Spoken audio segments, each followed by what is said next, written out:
শাহবাগের এই নাটক কেন হঠাৎ করে? যে শাহবাগ আপনারা বন্ধ করেছেন, যে শাহবাগের এই এলাকাতে, এই সমস্ত এলাকাতে মিছিল মিটিং করা যাবে না, সেখানে সরকারের পৃষ্ঠপোষকতায় সরকারের দল এনসিপির লোকেরা ওখানে মিছিল মিটিং করে কিভাবে? আর কোন দাবিতে মিছিল মিটিং করলো? কি দাবিতে? দাবি জানি কি? কি দাবি? আওয়ামী লীগ নিষিদ্ধ করতে হবে। তো আওয়ামী লীগ নিষিদ্ধ করতে না করছে কে ভাই? কে না করছে? বিএনপি না করছে? খুব চেষ্টা করছে চালানোর জন্য। বিএনপি নাকি আওয়ামী লীগকে কি করতে চায়? পুনর্বাসিত করতে চায়। আমগো বড় ঠেকা পড়ে গেছে ভাই, বিএনপি আওয়ামী লীগের পুনর্বাসিত বড় ঠেকা পড়ে গেছে। জীবন থেকে আমাদের 17 থেকে 18 বছর আমাদের নিয়ে গেছে। পরিবার পরিজন থেকে বিচ্ছিন্ন হয়েছি, স্বাস্থ্যহানি করেছে।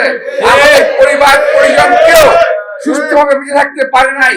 এখানে যারা আছে একটি কর্মীও তার বাড়িতে 17 বছর ঘুমাতে পারে।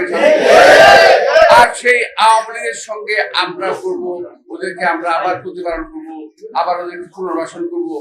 এটা হলো যারা বিএনপিকে জেলাস করে, অর্থাৎ দেখতে পারে না, পছন্দ করে না, যাদের অজনপ্রিয় একটি দল, এরা গোষ্ঠী, এরা বিএনপিকে কালার করার চেষ্টা করে।